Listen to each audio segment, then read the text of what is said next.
ಬಾಳಿಗೆ ಬೀರು ಇಲ್ಲದಿದ್ದರೆ ಪ್ರಾಣ ಪ್ರಾಣೋದಿದ್ದು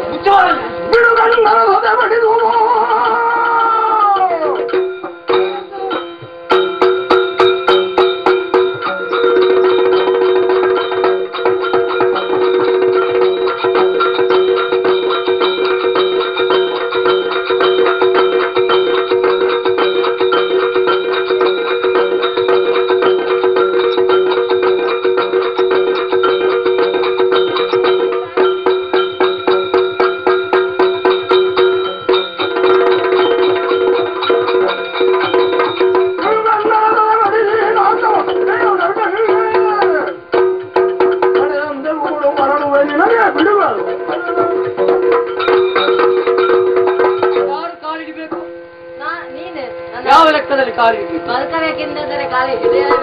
ನಿನ್ನ ಕಾಲು ಈಗ ನಾನು ಹಿರಿಯವನ ನೀನು ಹಿರಿಯವನ ಹಿರಿಯವರು ಈಗ ಕಿರಿಯವರ ಕಾಲು ಹಿಡಿದ ಅದು ಯಾವ ರೀತಿ ಈ ಹಿಂದೆ ನೀವು ಎಲ್ಲಿಯಾದ್ರೂ ಗೆದ್ದಂತ ಪ್ರಸಂಗ ಉಂಟು ಯಾವ್ದುಂಟು ಯಾವ್ದುಂಟು ಹೇಳ್ಬೇಕು ಮರ್ಯಾದಿಂದ ಹೇಳ್ತಾ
ಆಚೆಯಿಂದ ಬಂದಿದ್ದಾರೆ ಅವನು ಸಿಯಾರಿಯ ಪ್ರಬಂಧ ಕೊಟ್ಟಾಗಿದ್ದೇವೆ ಅದೇ ಗಟ್ಟಿ ನಿಮಗೆ ಕೊಟ್ಟಿದ್ದು ಜೋಕೆ ಹುಚ್ಚ ಬಾಯಿ ಅರಿತು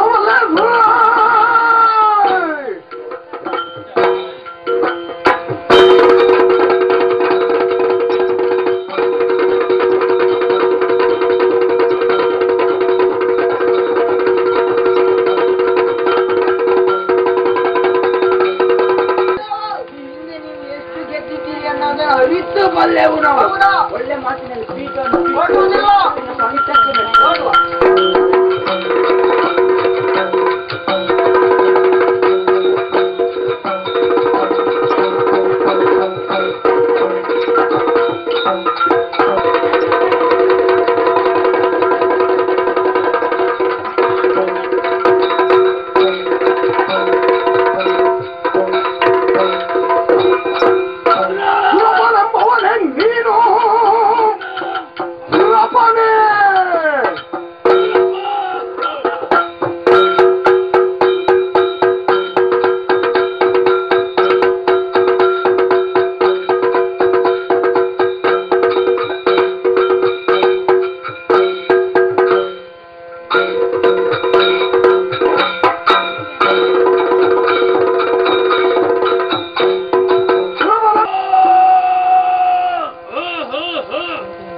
ಅನ್ಯವಿಚಾರ ಒಡೆಯನೆಂಬುದಾಗಿ ಅರ್ಥೈಸಿಕೊಂಡದೆ. ತಿಳಿದುಕೊಂಡೆಯಲ್ಲ.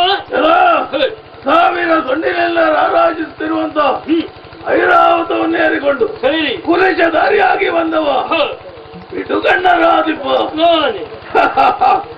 ನಿನ್ನ ಸಮ್ಮುಖದಲ್ಲೇ ಸಾಮಾನ್ಯ ವ್ಯಕ್ತಿ ಎಂಬುದಾಗಿ ಬಗೆಬೇಡ. ಯಾರು? ಶತ್ರು ಪ್ರಚೋದನ. ಚಾಣಕ್ಯರಿಂದ ಕೇಳಿದೆ, ನೀನೇ ಅದು? ಮಹಾಲೋಹಾವತಿ ಪಟ್ಟಣಾಧಿಕಾರಿ ಎಲ್ಲ ಇಂದ್ರ. ಇಲ್ಲಿ ನಿನ್ನಲ್ಲಿ ಸಾರುವುದು ಬೇರೆ ಯಾವುದಲ್ಲ. ಯಾವುದನ್ನು? ಸಕಲ ಸಂಪತ್ತವನ್ನು ಅಧಿಕಾರವನ್ನು ಬಿಟ್ಟು ಶರಣಾಗತನಾದರೆ ರಕ್ಷಿಸುತ್ತಾರೆ, ನಾನು ರಕ್ಷಿಸ್ತೇನೆ.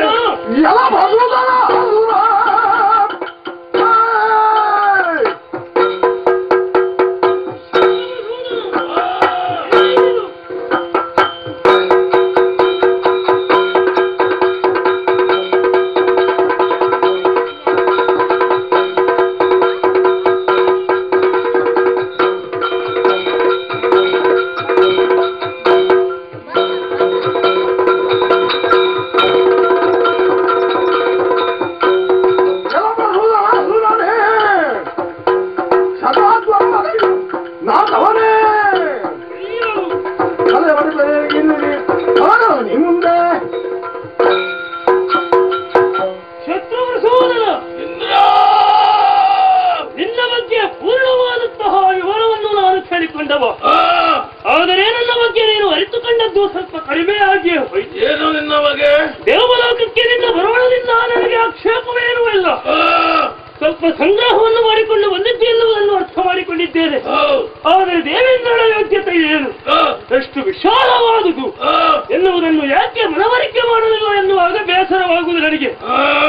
ಒಂದಲ್ಲ 100 ಅದ್ವರಗಳನ್ನು ಮಾಡಿ ಮೂಲಮೂರ್ತಿಗಳ ಅನುಗ್ರಹಕ್ಕೆ ಪಾತ್ರನಾಗಿ 140 ಕೈ ಅಧಿಕಾರವನ್ನು ತಪ್ಪಿಸಿಕೊಂಡವ ನಾನು ಎನ್ನುವುದನ್ನು ತಿಳಿದು ಬಂದೆಯೋ ತಿಳಿಯದ ಬಂದೆಯೋ ಆ ವಿಚಾರವಲ್ಲ. ಈ ಅಧಿಕಾರ ಎಂದರೆ ಏನು? ಅದು ಬೆಂಕಿಯ ಉಪಾದಿಯಲ್ಲಿರುವಂತದ್ದು. ಒಂದು ವೇಳೆ ನೀನು ಅದನ್ನು ಬಯಸಿದೆ ಅಂತಾದರೆ ಅದಕ್ಕೆ ಬಿದ್ದ ಪತಂಗದ ಜೀವನ ನಿನ್ನ ಆದಿತ್ತು. ಆದ್ದರಿಂದ ಇದು ನಿನಗೆ ಲೇಸಲ್ಲ. ನಿನ್ನ ಪರಾಕ್ರಮಕ್ಕೆ ಮೆಚ್ಚಿದ್ದೇನೆ. ನಡೆ. ಇಂದ್ರ, ಒಂದು ವಿಚಾರವಾಗಿ ಅರ್ಥೈಸಿಕೊಂಡಿದ್ದೇನೆ. ಏನದು? ಮೇಘವಂತ ಬರುವುದಕ್ಕೆ ಹೋಗಿ ಶತಮಕವನ್ನು ಮಾಡಿ 3 ಮೂರ್ತಿಗಳ ಕರುಣೆಗೆ ಪಾತ್ರನಾಗಿ ನಿನಗೆ ಸಿಕ್ಕಿದಂತ ಸಕಲ ಸಂಪದ. ಹೌದು. ಹಾಗಿದ್ರೆ ಅವರು ಏನ ಹೇಳಿದ್ದಾರೆ? ಈ ಮನ್ವಂತದವರೆಗೆ ಅಷ್ಟವರೆಗೆ ನಿನಗೆ ಎಂಬುದಾಗಿ. ಹಾಗಿದ್ರೆ ಇದನ್ನು ಗಳಿಸಬೇಕಾದ್ರೆ ಏನಾಗಬೇಕು? ನನ್ನಂತೆ ಭಕ್ತಿ ಉಳ್ಳವನು